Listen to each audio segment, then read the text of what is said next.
Well, I think it's because, you know what they say, John, it's a small world. After all. After all, like that creepy Disney ride, Oh, yeah, well. you know, that you're obligated to take the kids on in Disney. Oh, that song sticks with you.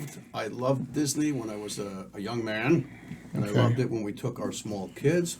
But when I think of all of the mantras, remember the General Electric Circle of Life? Now is the time. Now is the time. Oh, you never went on it? No. This is the best time of your life. Well, at least that's And a positive message. Well, it is, but you know, now knowing what I know about Disney, it was probably Yeah. subliminal seduction saying, do something nefarious. Yeah.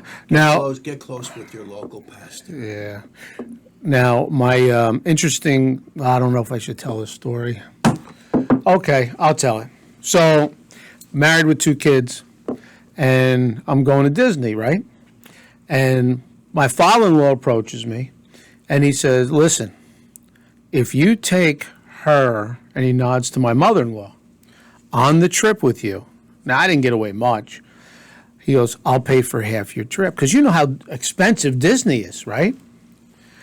Of course it is. With all due respect, may she and he rest in peace, my ex-in-laws. Yeah. You did not know what a handful my mother-in-law was. So didn't. I wouldn't make a commitment. Yeah, I wouldn't make a commitment. I go, listen, I have to sleep on this. Because it's a tremendous amount of money, but dealing with her, you know, on a traveling basis was a tremendous commitment. So I actually didn't sleep all night. I was just laying in bed going like this. Yes, no, what could happen? What could go I wrong? mean, before you went. Before I went. So I said, you know what? Listen, how many people really offer you to pay for half your trip? You know? So I said, I called him up. I said, hey, Pop. I said, I'll do the deal. And he just started giggling and laughing, chuckling. He goes, like he knew I would. Yeah, of course. Yeah. And it did turn out to be the trip from hell. I thought you were going to say, hey, Phil, when you go, you're taking her with you, but she ain't coming back. She ain't coming back. No. And so that was funny talking about that was my Disney. And the stories I could tell you off of that trip, but I will not, and I won't go there. Now, the reason we were talking about It's a Small World, first of all, if you're from Jersey, and maybe, I don't know if it's Italians, John, but if you're from Jersey and you're Italian, you're connected with people we don't even know, right? Yeah. So last night, I had to go to a wake for a very dear friend who I hadn't seen in years, but it's somebody I grew up next to, you know, as a kid. And, you Did know, he live near you or right next door? right next door. And he was a great guy. And the thing about me and this friend, which I told you the story, was we had the exact same birthday, all right? Right. The exact same year, Right. day and year. We lived right next to each other on the same street. Both our mothers were from Italy, okay? And they were the same town in Italy. and they were exactly alike. So you'd think that we'd have a lot in common, right? That we could build a friendship. We had nothing in common. He was a great guy. Yeah, right. Everybody liked him. I had nothing in common with my brother. Yeah, exactly. But he was a great guy. And the funny part is, you had a connection to him. Right. I- To kind of just keep the story going, this is how you just never know, right? My cousin, who is, I guess, my second cousin, she's my father's first cousin's daughter. Now, we grew up together, but they didn't live in the same town. We didn't see them but for like affairs, that kind of thing. Are you talking about Tony? Yeah. Tony, and I met your cousin Tony Ann for the first time. Tony Ann, if you're watching this episode, it was a pleasure meeting you. What an outstanding young lady she is. Looking forward to the. You got the silent Scooby-Doo laugh out of me on that one. Yeah, that was good. I mean, I'm looking forward to meeting her again, so we can go out for a Yeah. nice dinner, So 4 she's the of us. one who I think sent me a text. She goes, Johnny. She goes, She goes, you knew so-and-so. And she sent me the obituary listing. And I went, oh, my God. Oh, geez, how terrible. Make a long story short, she's going to fly in from out of state. I said I was going. all of a sudden, I knew you would probably be going because Yeah. he was your dear friend and your next door neighbor. The Sure. interesting thing is when Phil left that town to come to the town I grew up in, he was my next door neighbor. Neighbor to neighbor, He's unbelievable. got the same birthday as, unfortunately, this great guy that was Yeah. an unbelievable artist, well-known, Oh. renowned, who is deceased. Phil, next door neighbor, best friend, same exact birthday. Then he moves and he's my best friend in high school, Oh, yeah. right next door to me. And then it turns out when I go to the wake, I find out I'm related to him. I kind of suspected from the old stories, but the Yeah. old timers are all gone now. So I kind of suspected it, but last night confirmed it that I'm related to the deceased. Wow. But my cousin Tony Ann, who was there, is also related, just a bit closer. And then when I got home, the three of us went out to a diner afterwards, and we didn't know where the diner was. It was 2 driveways away. So I get home, and a cousin of mine that I had referenced earlier in the evening at dinner, that's from my mother's side of the family, she says to me, "Hey, cuz," she goes, "Do you know a guy, blah, blah, blah?" And I went, "What?" I says, "I was just at his wake." She goes, "Oh, well, so was her fiance." And I went, "Well, I didn't see him there." She goes, "Well, he got there after you, and he heard somebody mention your name." And he apparently went to grammar school with the deceased and Phil. Really? Yeah. Oh, that's right. Yeah. And I knew that person too. Isn't that amazing? So- he's engaged to Riri, Nikki's younger sister. There's no way. Yeah, I see. Wait, what do you mean engaged? Engaged, like betrothed, like Yeah, well, finger? he's my age. so is she. Shouldn't So is Should- she. What, John- you think she was 18? shouldn't they know better at this point? You know, boy, they're gonna watch. I mean, I wish them the best of luck. Please, I know both of them. I haven't seen your cousin in a very long time. Yeah. Spectacular Amazing, young amazing, lady. isn't it? It's, I mean, But what- wow, no kidding. Yeah, it just went on and on and on. And I got to say this. You know what you know what? Let me interrupt, please. Yeah, I'm yeah. sorry. You know, before I forget, because I'm 100, what I know about her fiance who was there, Mm-hmm. a tremendous. I was in awe of him because he could play the drums in grammar school. Professional drummer. He is? Yeah. No way. Oh yeah. Like nobody's business. I think he's with headliners at the Stone Pony and whatnot. Are you Yeah. serious? Oh yeah. Oh man, we got to get I think together he's now. Played with Springsteen and all that. I think. Oh my goodness! Yeah. Isn't that something that he was amazing in 6th, 7th grade? Wow. Wow. That Wow. was clearly his thing, right? Yeah. Wow. See, I admire guys like that, John, who have a talent and a passion, and they they know what they like and they go for it. I'm still looking for something that I could do well. I mean, at some point, something's going to hit me, right? I cut you off, though. Go ahead. Tell You you. didn't cut me off. Yeah. fine. I kind of did. Okay. Did you forget? I cut everybody off, and I'm sorry. You know what it is? It's I don't do it maliciously. 2 things. I know that at this advanced stage in life, I'll salute. like an old larva, I'll forget. Yeah. And I have excitement about what I want to deliver. Yeah. So it's never, ever maliciously. Okay. I've been around a bunch of people who used to cut people off maliciously. I used to work with a few of those. Yeah, that's tough. Yeah, I forgot what I was going to See, say. I knew it. I'm sorry. It's not a big deal. It was just, Because I knew I was going to forget. This is what happens when you have two guys in You their know what it is? 60s. It's like if we had a 1,000-piece puzzle on this table right now. Yeah. You have a piece in your hand, you see it's going to go over there, but it's not your turn, and then you kind of forget where it goes. Yeah. But it'll come back. It'll eventually the puzzle piece will get put into the puzzle. If we had 1,000 pieces. I've got it. all I've right. got it. I was going to say to the viewing audience, Okay. there are times, many times in my life, when I don't want to do something. I don't want to do something. I took guitar lessons for decades and decades. Jumped in and out, in and out, in and out. Nothing more than a home hack. I just never committed myself. But when I really didn't want to go to lessons, and I was bitching and pissing about it, I would show up, and all of a sudden, the song that was eluding me for months, Clapton's Cigna, all of a sudden, boom, ba boom, boom, boom. It's all there from the beginning to the end. I never miss a beat, never miss a note, and I'm like, oh my God, I'm so glad that I showed up today. Or when I was playing men's league hockey and the games would start at Oh. midnight on a Tuesday, and and I was on call for Pete's surgery, it was either, well, you drop hockey forever, or you just try to make it happen. Yeah. So there's nights when I didn't want to go, and I'm on the couch taking a nap because I'm dragging my ass and I'm exhausted, and my daughter would say, "Dad, why do you play if you don't go?" Okay, so my 8-year-old just called me out. Okay, all right, I go. We win, and I score 4 goals. YKK Zippers. The original team. Yeah. It's funny you said that because for 30 years I had to be at work. I used to get up for work no later than 3 o'clock a.m.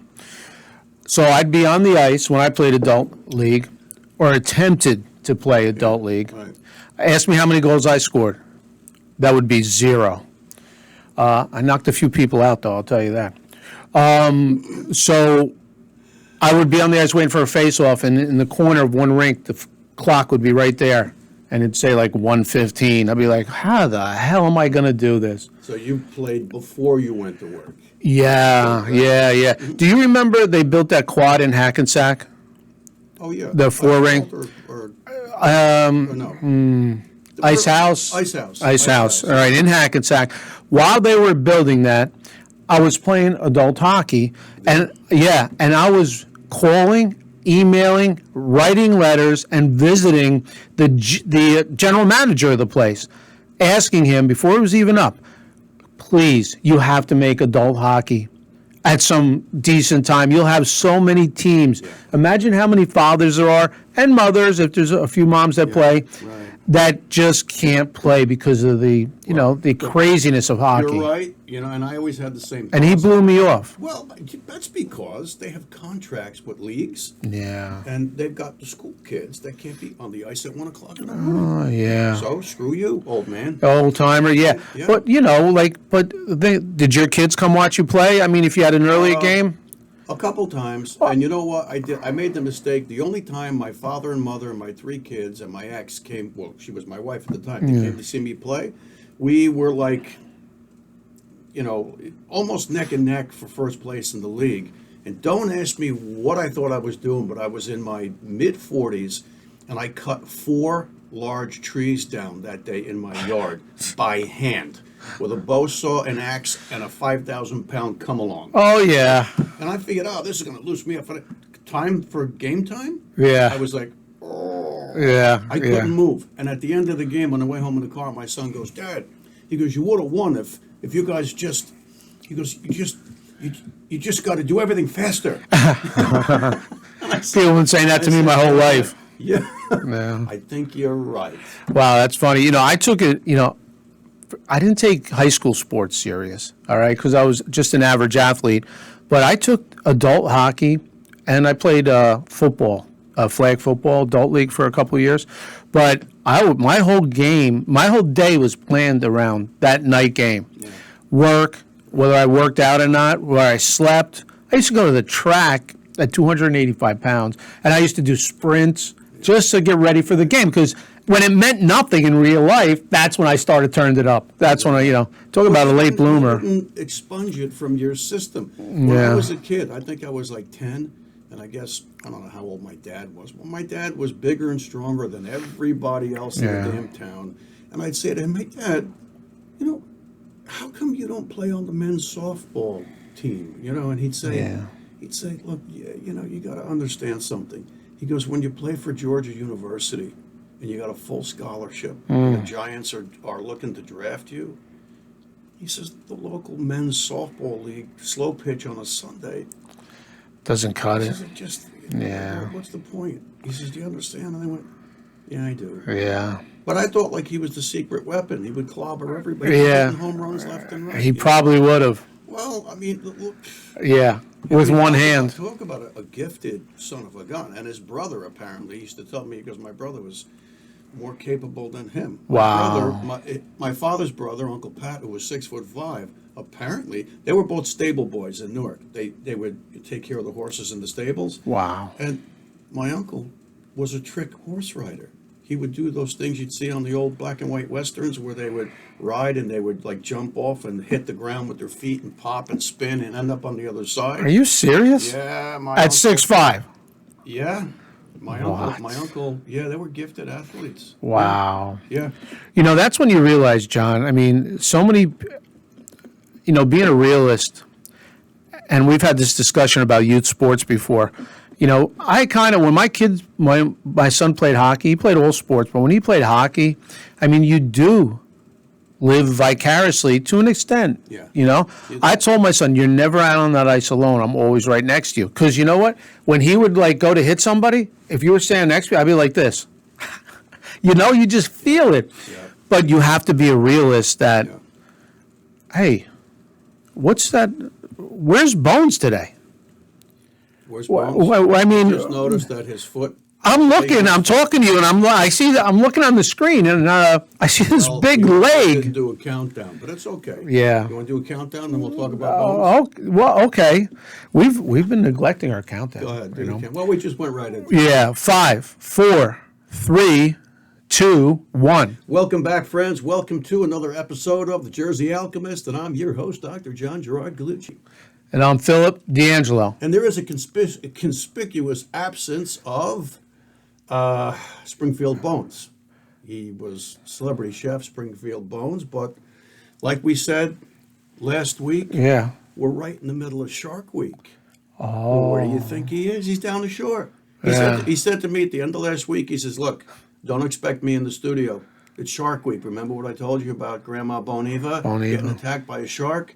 So I think she got attacked in Belmar, and that's where he is. He's on the beach, Belmar, New Jersey, and Hopping around, obviously. well, you know, I guess he is. He's took his crutches with him, but he said, hey, he goes, I don't trust you guys. He goes, I got to leave this here, keep my foot in the door. Come on, that's funny. That's funny. I mean, and I'm sorry to just cut it off like this, but I mean, I was talking to you, and I see on the screen, I'm like, wait a minute, I know Bones wasn't here. I wasn't sure why, but I'm like, that's his leg. How could the man travel without his leg? Well, he wants to keep his foot in the door, but think of it this way. Yeah. Right? One less leg to get bit by a shark down on Belmar. Wow. Right? I wonder does he float or does he sink? I think he's just going to be hanging, knee deep, so to speak. Knee deep. Oh boy, what'd you read? Watch an old Abbott and Costello movie last One night? knee deep. One knee deep. Wow, that's true. But John, it's funny how you take sports and your kids. I mean, and go full circle. I mean, how we started this conversation. It's a small world. It's a small world. Going to right? Disney. We talk about, even with Bones, we talk about Shark Week. Yeah. We talk about the great Matawan shark attack that they know all over the world. Yeah. And whose grandmother was killed in a shark attack off the Jersey shore? Bones' grandmother, Boniva. I mean, who would have guessed? No, John, I'm telling you, and like we discussed it last night at dinner with Tony Ann.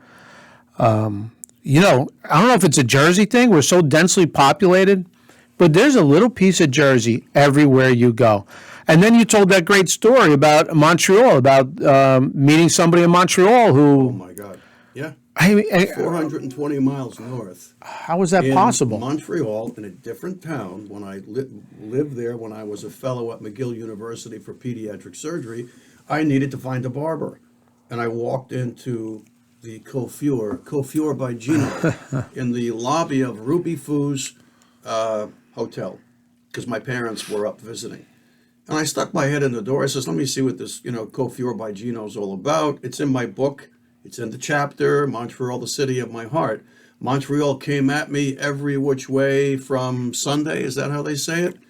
Everything about being in Montreal was like, not just like reminiscent or deja vu, but actually all these years later that I haven't been in Montreal, I'm convinced that I actually simultaneously live another life and another dimension in the city that is Montreal. So I walk and I say to the guy, hey, how are you? Are you Gino? Yes, I'm a Gino. Italian accent. Told him I needed a haircut. Gave me a suspicious look. All right, fine. I says, I'll take your card. I'll call you up. Okay. I got to know the guy, great barber. Turns out He was cousins with my first best friend from Bloomfield, New Jersey, when I was 4 years old. Same last name, just a different, instead of having an O at the last name, it's an A. He said the family, and he knew exactly what they did for a living. They owned a fish market. And he said the people that came over, some stayed in New York, others went on to Jersey, and some came up to Montreal. Wow. He and I both were flabbergasted. So it is a small world, but I think that speaks to a bigger world where we are connected spiritually and energetically, and it's above and beyond the physicality. Wow. That's pretty amazing. Yeah, If that means that, so you're saying like everybody in the human race is connected totally. 100%. Yeah, sure. Because, all right, so it's not just our ethnicity, because we do connect. Everybody connects with their ethnicity, but it just seems, I thought maybe it was an Italian thing, all right? Italians, oh, yeah, that's my cousin's third sister. And I mean, Well, I have a notion about why that's true. For Okay. Italians that are either in Brooklyn or Trenton or anywhere else in Jersey, Newark, Lodi. Lodi is like the mob capital of New Jersey. People don't know that, but I just gave if it there away. was such a thing as the mob. If there was such a thing. Yeah, yeah. And of course, I will always use that none of disclaimer. them were in my family at Yeah, all. at all. Right. Yes. But I found that the military is full of Irish, English, what the Italians would say the mitigants. That's kind of a slur for the Americans, the mitigants. They're much more likely to leave the Iowa cornfield and to enlist in the military. So you have lots of Polish and Irish and English and this one and that one in the military. You got your Italians too. There was a big Italian-American presence in World War II, and since then, absolutely. And my own grandfather was a Purple Heart recipient from World War I. My mother's father. I have that medal. Wow, that's awesome. Yeah. But by and large, New Jersey reminds me of the town of Nutley. Dum da dum dum. Here Boy. it comes. Oh, boy. Nutley is chock full of Italian Americans, at least in my experience over the last 60 years. Before that, it wasn't true, and it was pretty much waspy. As a matter of fact, the great crack sharpshooter female Annie Oakley. Where was she born? In Texas? Bah! In California? No. New Mexico? Arizona? No. Minnesota? Where? Nutley, New Jersey. There's the Oakley house, right across from the police station. Oh, yeah. And you know who knew that? I was engaging Frank Stallone on Instagram. And Did he really? Yeah, and I mentioned that, and he answered me. He goes, "Yeah, that's right." He goes, "Oh, yeah." He gave me the whole dissertation because he's a gun guy. And Okay, so who else? There's a. the point is, Italian Americans are so Intertwined? no, they're intertwined, but they're much more reluctant to leave the family enclave. Now, that being said, my dear cousins on my mother's side, there were 3 sons, and the oldest one went to Texas. Like, I don't want to, 50 years ago, 40 years ago, Yeah. and that's where he lives. But the other 2 I see every week now. Oh, wow. Yeah. That's crazy. And I Well, haven't seen him in, I don't know, Forever. 30 years at least. so Nutley, supposedly Robert Blake was from Nutley? Apparently. Yeah, you heard that one? Yeah. I got one for you. What? Chief J. Strongbow. Oh, yeah. Yeah, but I forgot his real His real name is like Nunzio Amvalati or something. I don't know. J. Strongbow. Yeah. Right. Right. The 1, professional 2, wrestler 3. From the 60s and 70s. Yeah. Oh, that's our claim to fame. And there's one more. Who the hell Where is was it? Lou Albano from? Was he a New Yorker? I don't know. Lou Albano. funny. That was I just keep hysterical. seeing him with Cyndi Lauper. Yeah. Lou Albano But, was you know, funny. people don't leave Nutley. Born No. and raised in Nutley, and No. I'll be damned, you're going to be coming back to Nutley. It's, Well- it's like an iron filing and a magnet. Well, I have to ask you something because I have friends who, and I'll tell you what, I have a brother, but he's a little more adventurous. But I have a couple friends. They are in the town that I met him in New Jersey, and they will not leave that frickin' town. Same town? Oh yeah, one's in Bloomfield. Oh, okay. Bloomfield's like that. One's in Lodi. Okay. Lodi's a completely different. But to see these guys, well, you have to go to them because they don't. I mean, there's some kind of invisible wall that surrounds the towns because they're like, oh no. Right, yeah. And John, as you get older, these habits, like now they're definitely not coming. Like they wouldn't come when they were 30s, 40s, 50s. Now in their 60s, Ready to call them out? No. That's why I didn't say their names. That's why I didn't say their names. But they're like, forget about it. They just won't move. Right. That's it. If you don't come to them, they ain't seeing you. Ain't seeing them. No, Now, do you have any friends like that? Well, I even have a couple relatives like that too. Yeah, no, I do. But I think a lot of people probably think that I'm that guy. Because I missed a lot of invites and a lot of family parties, but it wasn't because I didn't want to, drive past the city limits with my car. It was always you had bills to pay. Well, You had to work. Well, I had to work, and nobody really understood that what I did was balls to the wall. It was 24/7. Sometimes it was 20, 21 calls in a month, and I was constantly. I lived decades like a gunslinger with my finger inside the trigger guard. Wow. Finger on the trigger, because I never knew which way I was going to get hit. It was, here comes the newborn with gastroschisis, all of its intestines hanging out right from the womb. Here comes a kid who's septic and's got a bowel perforation and's got 6 operations before from another hospital. And nobody wants to own up to that kid, so they say, hey, Gallucci's down so-and-so. Oh, he'll do this. He's good. Boom. I got all the transfers and all of the elective cases, and it was nonstop hilarity for, I don't know, I was an attending for 25 years, but... Talk about tunnel vision, John. Yeah, so life, we talk about being in service to yourself or being in service to others. Oh, I've been in service to others my entire life, and to do that, to do it correctly, it takes its toll on you, and you forfeit your life. So I used to read stories about, Jesus in the New Testament saying, can you, let me go with you, my Lord, or take me with you, or I'll go with you to Herod's, guards are going to arrest you. I'll go, or I'll go with you to the crucifixion. And he'd look and say, you really think you can drink my cup? Right? And so if you want to follow the leader, and for me the leader is Jesus Christ, with the Christ consciousness, if you want to follow the leader and take up the cross, I'm not saying anybody has to do that. But me, I really tried. And of course, we're mere mortals, so, the old expression is true. The spirit is willing, but the flesh is weak. I did my best, but I frequently failed. But when you take up the cross, you get what Jesus got. You get crucified. You get persecuted. You get ridiculed. You get scoffed at. And I'm not saying that I'm perfect. I'm far from it. How many F-bombs have I racked up on this podcast? Too many.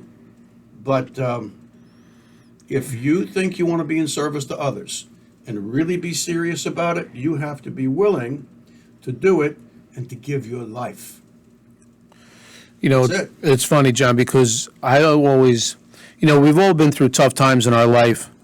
And, so if I meet somebody, I won't say a guy down on his luck, but if somebody's going through a tough time, that Humphrey Bogart. Yeah. Hey, listen, pal.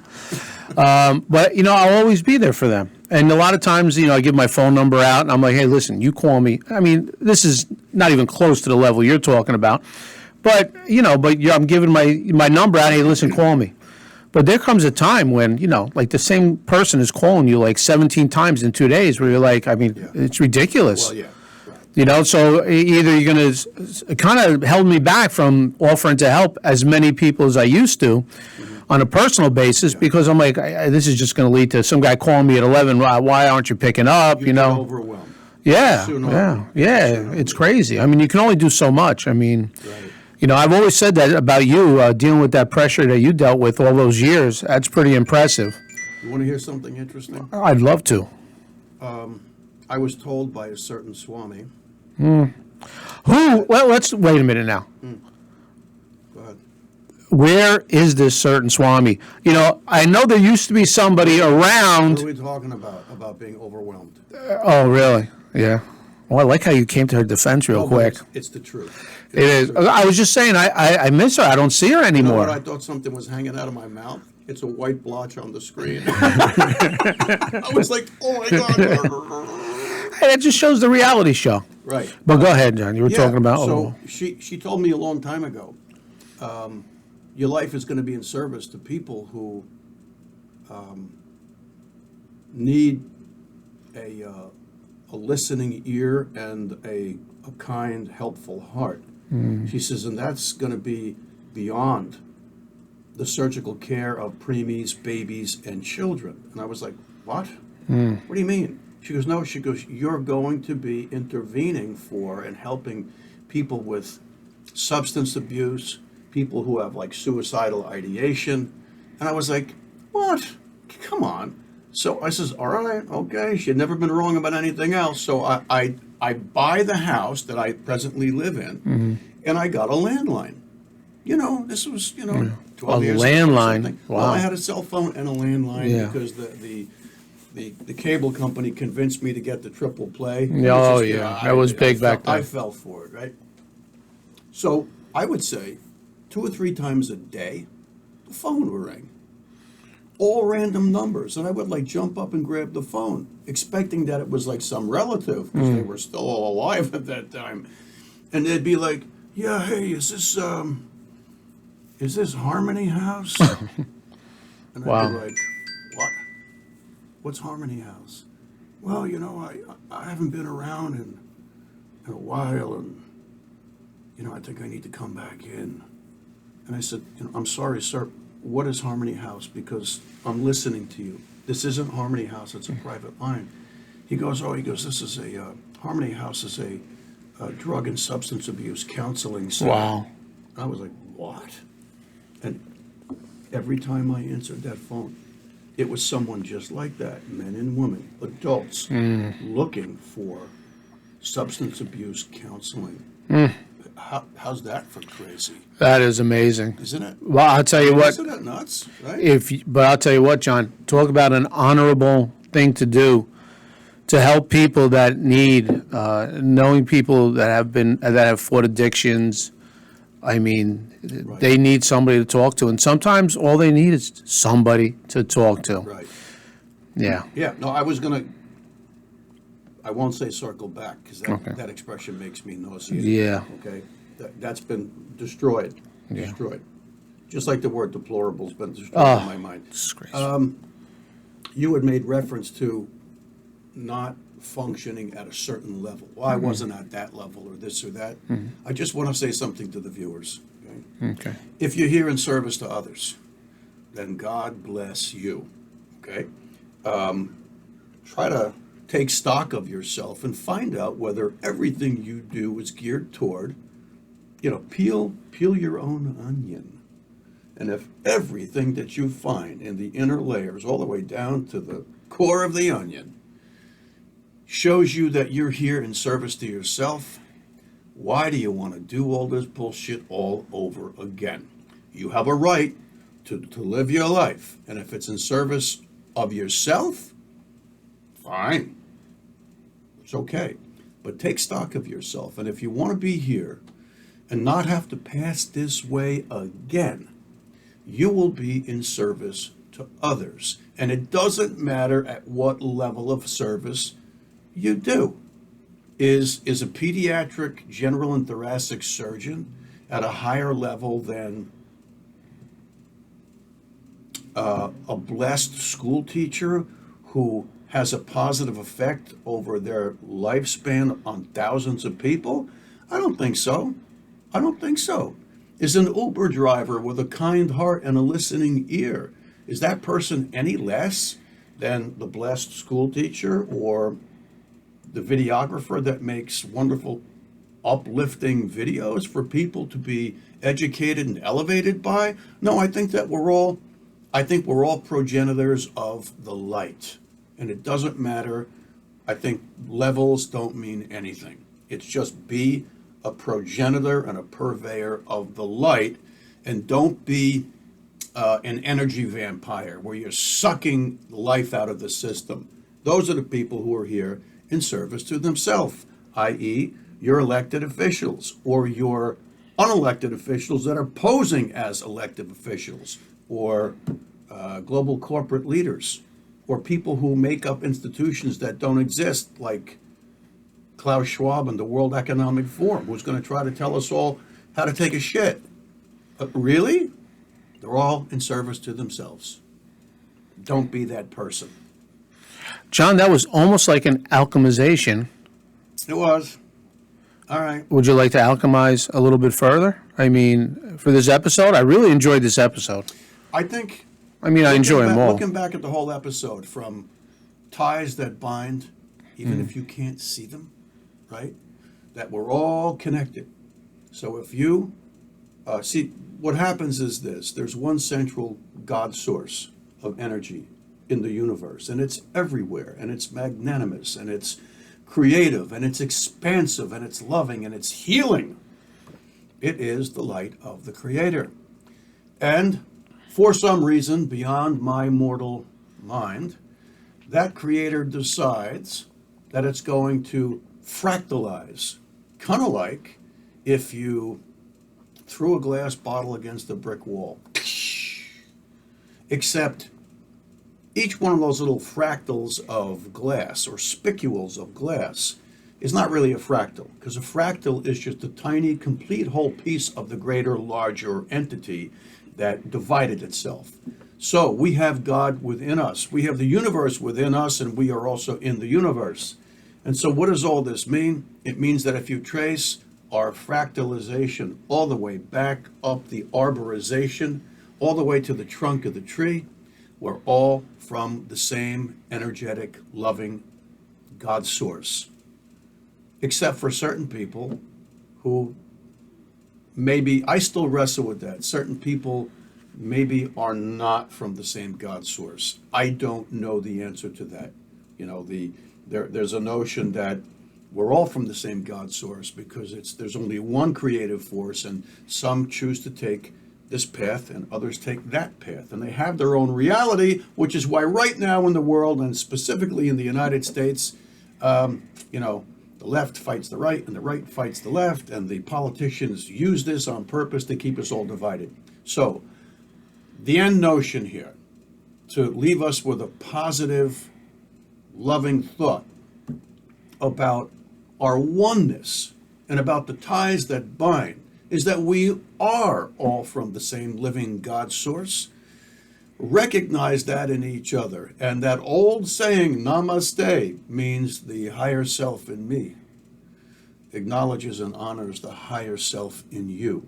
And maybe our next episode will do the higher self. So I would say, recognize, people, that the differences that this world creates in the third dimension stays in the third dimension. And yes, there are many dimensions, and when you move beyond that, you get closer and closer and closer to the oneness of the Creator.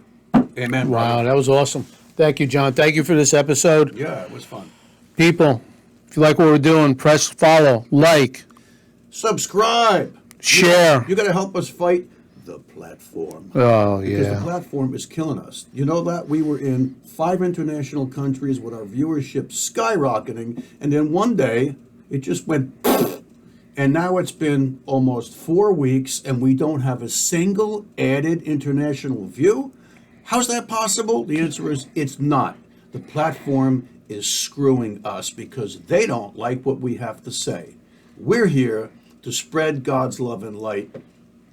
Even if we get testy, even if a couple of F-bombs slip out of Gallucci's mouth, that's why we're here. We're not here to screw you or to manipulate you or to ask you for money. But guess what? The platform isn't making any money off of us. And they don't like our message because we are not monetized. That means they have no use for us. We ain't going away. Jersey Alchemist. Till next time. See you, people. God bless. Tony Ann, we're watching you. God bless. The platform hates that. God bless.